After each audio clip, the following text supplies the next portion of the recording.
we originally asked someone called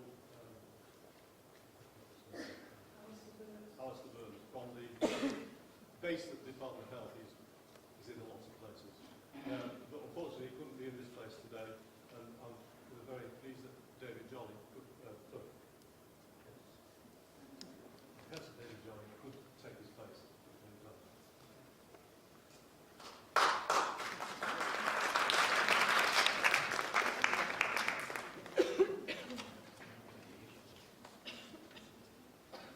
Can you see me?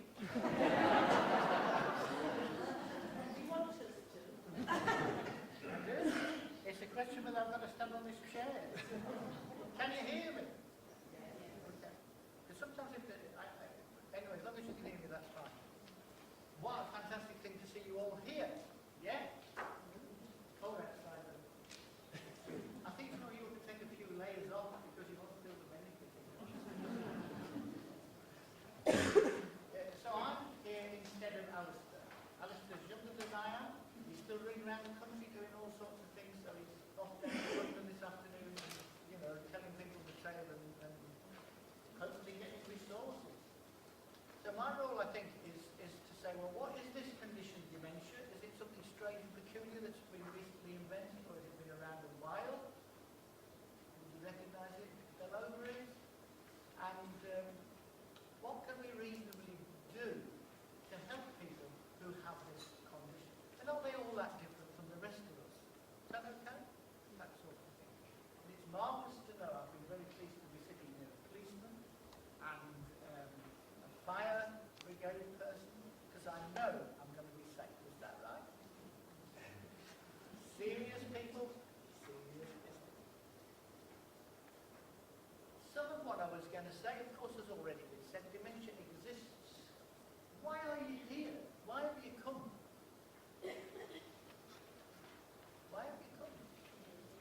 What? Me, especially me? Yes. I'm seeing you. No, but isn't it fantastic that we've come together to be thinking what to do for people who are experiencing dementia? I started to work in the dementia field in South Manchester at Withington Hospital when it was Withington Hospital doing things from 1975, and that was the first, the first to be specially set up to be working with people with dementia. And it was, why we started doing it? It was in response to a scandal when people were moved from one hospital in Bury to another hospital up in Rossendale in the teeth of winter. And it was the first ever major reorganisation of the NHS. And people were moved because they were going to be moved. These people with dementia were nobody felt too positive about. Outside Bury, they'd have to be looked after by Burnley in the reorganisation. So it was moving people on sort of situation. And it's a shame that we have to do things in response to scandals and terrible things and so on. It's marvellous to know we're here positively wanting to look out for people who are developing this condition. It's a bit scandalous, though, in your introduction, that you say, well, we're getting together because one of the things is we know that social services are basically providing less care than they were a year ago, and that will carry on. Whereas the arguments, as we've been hearing, are that as more people, more of us, will survive into our 70s and 80s, more of us will, for a period, be vulnerable. And vulnerable often because of the accumulation of a number of pathologies, heart conditions, hearing difficulties, eyesight problems, arthritis. Yes? Sorry to interrupt. Would you mind using the mic? I can't hear you very well. Well, I'd be very happy. That's what I was asking. Just put that on there and tie clip that onto your sweater. I've got some time. Hold it near your mouth. And then just put that long enough. Can you hear me now? Can you? Is that better? Is it switching off? Check the red button at the side. No, it isn't. Press the red. me now? Oh. Never shut it up. I think part of it, I haven't got a huge voice, but being on small things and bouncing back like this is a wood, aren't they? So what is this condition, dementia? It's not just been invented, but I think we're all here because it's become a focus. People have learned the term latterly, partly because more of us will survive to be older, and when we're young, it doesn't affect us. Very rare before the age of 60, very rare indeed. But over the age of 80, something like 1 in 5 of us will have this condition. And it means that we're not as able as we used to be. We forget things. We might not realise we forget things, but often we do. But by and large, you expect that happens, doesn't it, as you get older? And the question then is, when is it a pathological state? When you go out and you come back and you've forgotten your keys, it's irritating. Yeah. When it happens 3 or 4 times in a month, you start to be worried about it, don't you? When you put something on the gas to be cooking and then you get distracted and it burns through, it's a bit alarming. And somebody said, well, you must do something about that, particularly if it happens more than once. These are not diagnoses, but these are, if you like, symptoms that we're not functioning quite as well. What we would be encouraging is that people, when these sort of things happen, go along to the doctor and say, this is something that's happened. And of course, we're encouraging that doctors, nurses, healthcare professionals are actually sympathetic and interested to this situation. Much of the 30-odd years that I've been doing this, people have sat there and they've said to me, I went to the doctor and he said it's just your age. Women have been used to this since they were 40, isn't it? Just your age. And so, and teenagers, of course, have it because it's just their age when they're even young. So that's the first thing that's important, isn't it? I think it is important that we don't have a situation where we think that people with these symptoms, and perhaps with this condition of dementia, are to be set apart and to be, seen as different. Because it may well be that some of us in this congregation, the accumulation of people here today, have got the beginnings of a dementia syndrome. I might have forgotten things a bit, and so on. So we don't want people to be segregated, we don't want people to be stigmatized, we don't want it to be a mystery, all this. It's something that is not uncommon.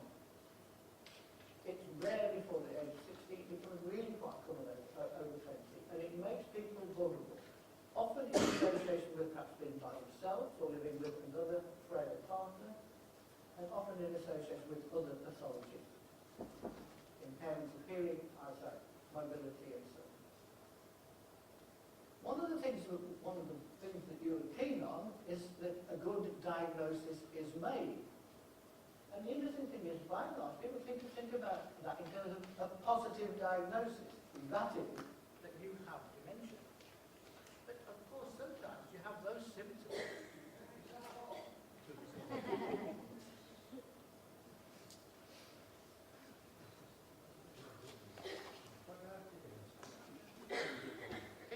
Has it gone off? Maybe the battery's gone.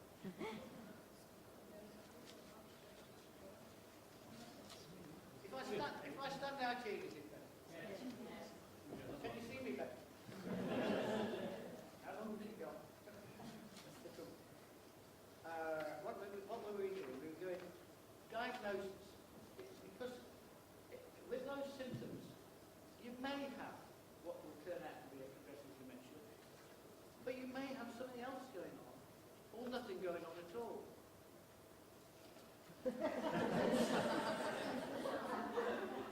Sing about with me now. Wait a minute. Can you hear me with this? But you've always wanted it, haven't you? What?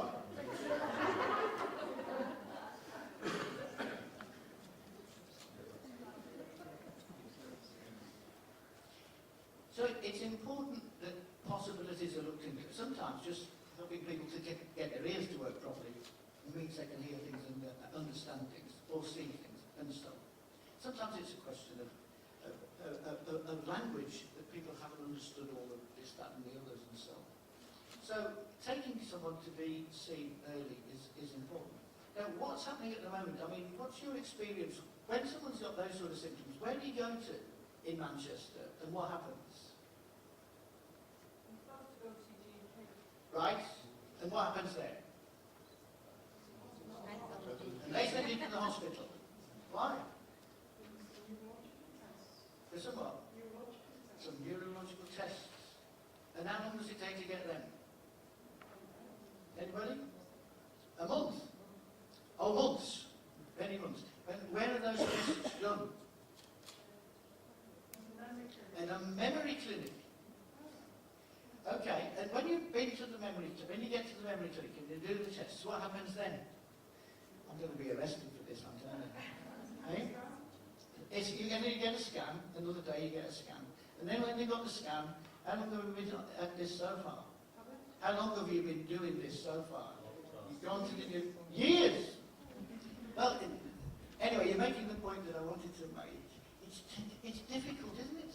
You can, and you know, there's great encouragement that things have to be done properly, and that means going to the hospital, and there are often long waits. Even my friend Alistair, who's not here today, and his clinic, which is superb in Windsor, you can wait, I have to say, several months before you get seen. When you're seen, you get looked at very thoroughly, you know, all that sort of stuff, and formulations. But what happens then? Then you go back to see the doctor. And some people will be prescribed medicine. There is medicine, which with Aricept and things like that, which are prescribed particularly for Alzheimer's type dementia. But if you haven't got Alzheimer's type dementia, what happens? They just say bye, and that's the problem, isn't it? So what we're very keen on is to make this thing sensible, really.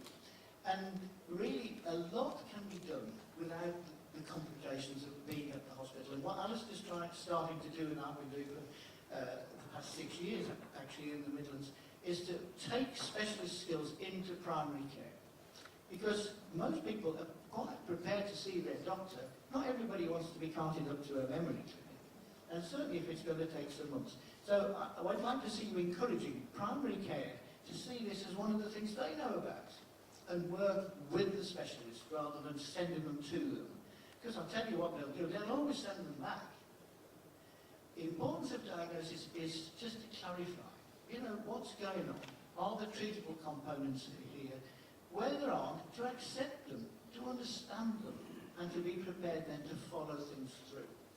Because dementia is quite properly seen as a life-limiting illness. If you have this condition, you will live, on average, a bit less long than someone of the same age who hasn't got it. You know, but when you're in your 80s, the difference isn't huge.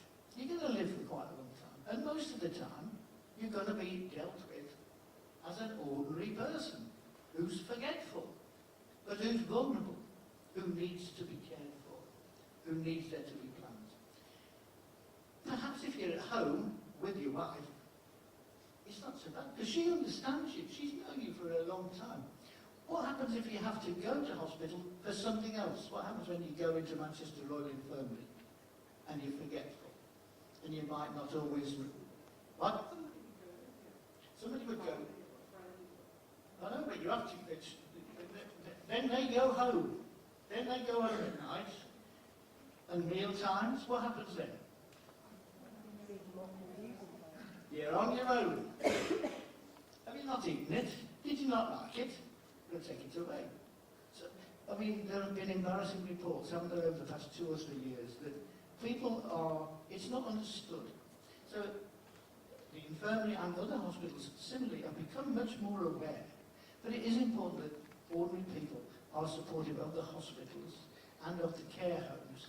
Because when people are away from home, and in the hands of people who've not known them all the way through, they're at great risk of getting into difficulties. People at home by themselves are at risk because of the vulnerability that goes with dementia. There's particular anxiety when people move into different situations. And what we need to be able to do is clarify when people have or haven't got a dementia, treat the treatable components, but realise that from the very beginning, people are then for the rest of their days going to be a bit vulnerable, need a bit of understanding, need to be supported by their families, by all the other people that they come in contact with. When it comes to the end of their days, again, if they're suffering from difficult symptoms like pain, breathlessness, so on, it's very difficult, even when you're fully compos mentis, to cope with that, to come to terms with it. And we may need special extra help when we have the symptoms and the limitations of dementia. So what we're talking about here is a big process. Trying to encourage that people are brought into services and known about, but then follow through very carefully through the rest of their days. Families, healthcare, social care, independent care sector. So it's great that people have come together today to look how we can best do that. Is that okay for now?